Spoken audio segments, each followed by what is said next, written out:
Hello everyone, welcome to concept of DMLT, a smart way of learning. आज का जो हमारा टॉपिक है वो बहुत इंटरेस्टिंग है और साथ ही साथ काफ़ी इंपॉर्टेंट भी है, तो ध्यान से सुनना, समझना और वीडियो को एंड तक ज़रूर देखना। आज का जो हमारा टॉपिक है वो है ब्लड कोगुलेशन स्टडी। इस टॉपिक के अंदर हम ब्लड कोगुलेशन स्टडी क्या है वो देखेंगे, इंपॉर्टेंस क्या है और इसका पूरा होल मैकेनिज्म देखेंगे। तो सबसे पहले बात करते हैं हिमेटोस्टैटिस की। ठीक है, haem means blood and stasis means किसी चीज़ का फ्लो रुकना। ठीक है, तो हिमेटोस्टैटिस का मतलब होता है ब्लड का फ्लो रुकना, स्टॉपेज ऑफ ब्लीडिंग। अब हिमेटोस्टैटिस को 3 पार्ट्स में डिवाइड करा हुआ है। सबसे पहला है वैस्को कॉन्स्ट्रिक्शन, सेकंड है प्लेटलेट प्लग फॉर्मेशन, थर्ड है क्लॉटिंग ऑफ ब्लड। ठीक है, अब बात करते हैं वैस्को कॉन्स्ट्रिक्शन की। अब वैस्को कॉन्स्ट्रिक्शन का मतलब क्या होता है, समझो ध्यान से। वैस्को कॉन्स्ट्रिक्शन नाम से ही पता चल रहा है, वैस्को मीन्स वस्कुलर और कॉन्स्ट्रिक्शन मीन्स कॉन्ट्रैक्शन। इस कंडीशन में ब्लड वेसल्स कॉन्ट्रैक्ट हो जाती हैं, मतलब अपना साइज कम कर लेती हैं। अब ये कैसे होता है, जब हमें चोट लगती है तब काफ़ी तेज़ी से ब्लड लॉस हो रहा होता है, तब ब्लड वेसल्स में जो स्मूथ मसल्स होती हैं वो कॉन्ट्रैक्ट होने लगती हैं, मतलब वो सिकुड़ने लगती हैं और वो जो कट लगा हुआ है उस होल्स का साइज़ कम करने की कोशिश करती हैं। ठीक है, अब कहीं पे छेद है, अब उसका साइज़ कम करेंगी मसल्स, स्मूथ मसल्स जो हैं। अब शरीर में कोलेजन नाम का सब्सटेंस है। कोलेजन एक टाइप का प्रोटीन ही है जो हमारी बोन्स, मसल, स्किन, टेंडन्स में पाया जाता है। इसका काम होता है हमारी बॉडी में किसी भी चीज़ को होल्ड करना। ठीक है, तो प्लेटलेट जो हमारे ब्लड में फ्रीली घूम रही होती हैं वो इस पर आकर चिपक जाती हैं और चिपकने के बाद प्लेटलेट एक्टिवेट हो जाती हैं। ठीक है, प्लेटलेट एक्टिवेट होने के बाद ये सेरोटोनिन और अदर वैस्कोकॉन्स्ट्रिक्शन सब्सटेंस रिलीज करती है, जिससे ब्लड वेसल और कॉन्ट्रैक्ट हो जाती है। अब एक और फैक्टर यहाँ पर साथ ही साथ काम करता है, वो है विली ब्रांड फैक्टर। ये एक ग्लाइकोप्रोटीन है और ये प्लेटलेट को कोलेजन से चिपकाने में हेल्प करता है और रिएक्शन एक्सेलरेट भी करता है, मतलब रेट ऑफ रिएक्शन इंक्रीज करता है। अब बात करते हैं प्लेटलेट प्लग फॉर्मेशन की। अब ये भी बिल्कुल सेम ही है जैसा मैंने आपको पहले बताया था। प्लेटलेट कोलेजन प्रोटीन पर चिपक जाती है। ठीक है, और चिपकने का रेट कौन इंक्रीज़ कर रहा था वहाँ पे Willebrand factor rate increase कर रहा था प्लेटलेट के चिपकने का। अब यहाँ पर भी 2 कंपाउंड प्लेटलेट के चिपकने का रेट इंक्रीज़ कर रहे हैं। पहला है एडिनोसिन डाइफॉस्फेट एंड दूसरा है थ्रोम्बोक्सेन। ये दोनों कंपाउंड प्लेटलेट रिलीज़ करती है एक्टिवेशन के बाद।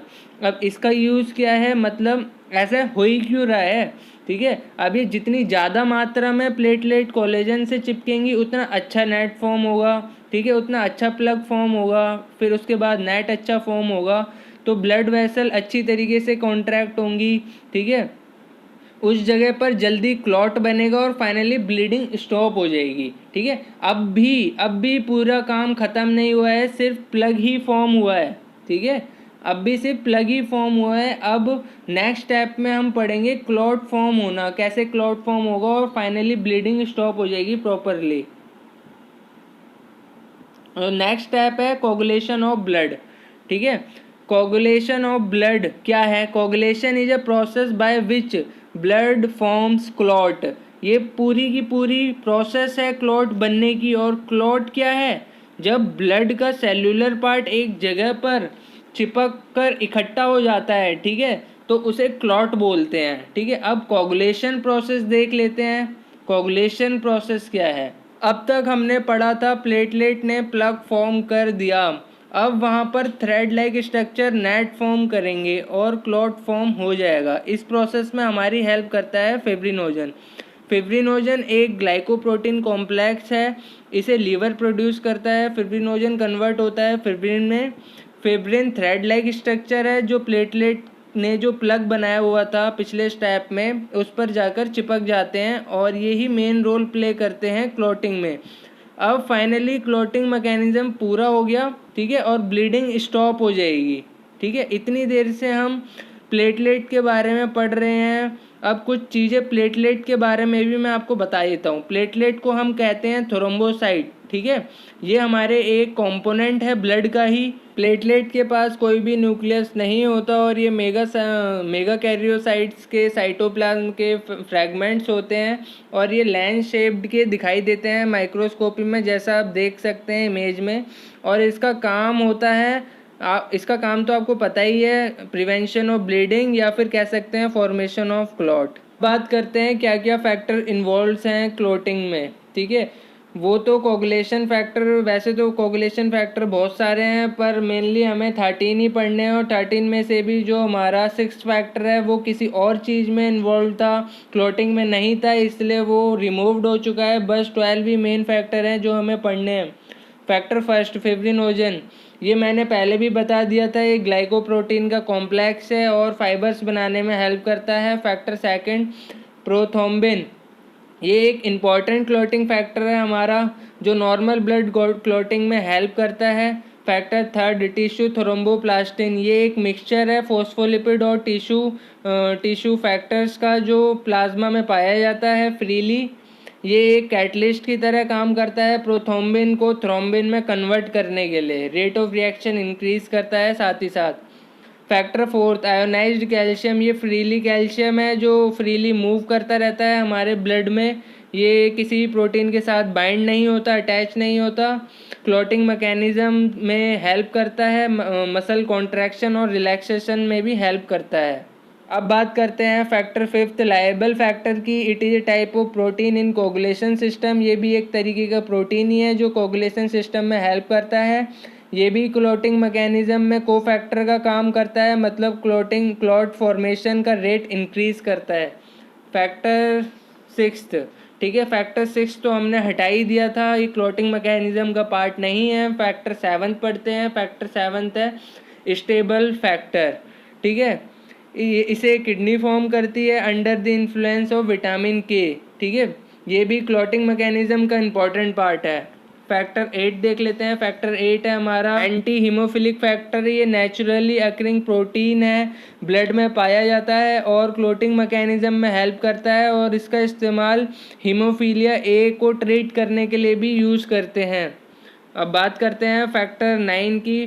फैक्टर 9 प्लाज्मा थ्रोम्बोप्लास्टिन कंपोनेंट, ठीक है, ये भी एक तरीके का टाइप का प्रोटीन ही है और वो क्लॉटिंग मैकेनिज्म में हेल्प करता है।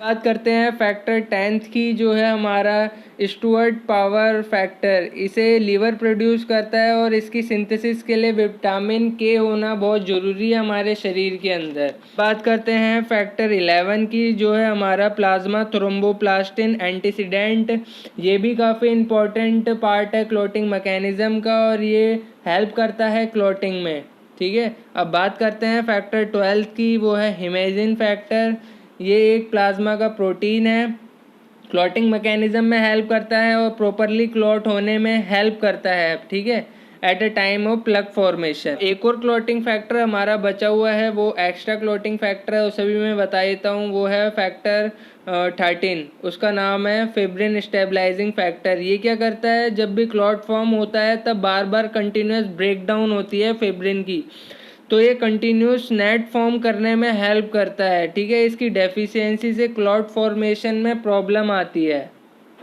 अब पढ़ते हैं ब्लड क्लॉटिंग के स्टेप्स। सबसे पहले फॉर्मेशन ऑफ प्रोथ्रोम्बिन एक्टिवेटर पढ़ते हैं, क्या होता है। ब्लड क्लॉटिंग की स्टार्टिंग दोस्तों यहाँ से ही स्टार्ट होती है। सबसे पहले प्रोथ्रोम्बिन एक्टिवेटर एक्टिवेट होता है। शरीर में कहीं भी कट लग जाए या ब्लड लॉस होता है तो ये प्रोथ्रोम्बिन को थ्रोम्बिन में कन्वर्ट करता है, ठीक है। और दोस्तों इसे बताने से पहले एक चीज़ और मैं आपको बता दूं कि हमारे जितने भी क्लॉटिंग फैक्टर होते हैं वो मोस्टली प्रोटीन के एंजाइम्स होते हैं और नॉर्मल कंडीशन में इनएक्टिव फॉर्म में पड़े हुए होते हैं ब्लड में, उसे कहते हैं हम प्रो एंजाइम। अब जब भी ब्लड लॉस होता है तो ये प्रो एंजाइम में कन्वर्ट हो जाते हैं क्लॉट फॉर्म करने के लिए, और ये ना एक चेन रिएक्शन की तरह है, एक के बाद एक इनएक्टिव एंजाइम एक्टिवेट होते चले जाते हैं। पहले ये एक एक्टिवेट होगा, फिर वो दूसरे को एक्टिवेट करेगा, फिर दूसरा एक्टिवेट होगा, फिर वो तीसरे को एक्टिवेट करेगा, फिर तीसरा एक्टिवेट हो जाएगा। ऐसे ही ये साइकिल चलती रहती है जब तक थ्रोम्बिन फॉर्म एक्टिवेट नहीं हो जाती तब तक, ठीक है। और एक बात और बता दूं आपको, कट लगते ही कोलेजन रिलीज होता है, ये बात हमेशा ध्यान रखना, तभी प्लेटलेट उसके ऊपर आके चिपकेगी। अब स्टार्ट करते हैं हमारा कन्वर्जन। तो गाइस अब सब ध्यान से समझना कन्वर्जन को, ये काफ़ी इम्पोर्टेंट चीज़ है। तो स्टार्ट करते हैं। सबसे पहले 12th फैक्टर से स्टार्ट होती है साइकिल हमारी, ठीक है। तो 12th फैक्टर है हमारा हिमेजिन फैक्टर। जब ये कोलेजन में के कांटेक्ट में आने से ये एक्टिवेट हो जाता है, ठीक है। कोलेजन रिलीज होता है, कोलेजन के कांटेक्ट में ये हिमेजिन फैक्टर आएगा तो ये एक्टिवेट हो जाता है, ठीक है। इसकी एक्टिवेशन फॉर्म को डिनोट करते हैं हम 12th ए से, ठीक है। आगे ए लगा हुआ है, ध्यान से देखो, 12th ए से इसकी एक्टिवेशन फॉर्म को हम डिनोट करते हैं। अब एक्टिवेट फैक्टर जो 12th हमारा एक्टिवेट फैक्टर है वो कन्वर्ट करेगा इनएक्टिव 11th फैक्टर को एक्टिवेट 11th फैक्टर में, ठीक है। सारे रिएक्शन आपके सामने लिखी हुई हैं। अब एक्टिवेट 11th फैक्टर, एक्टिवेट को हम स्मॉल ए से डिनोट कर रहे हैं यहाँ पे, ठीक है। अब activate 11th factor 9th inactivate factor, ठीक है, को एक्टिवेट कर देगा। अब 9th एक्टिवेट फैक्टर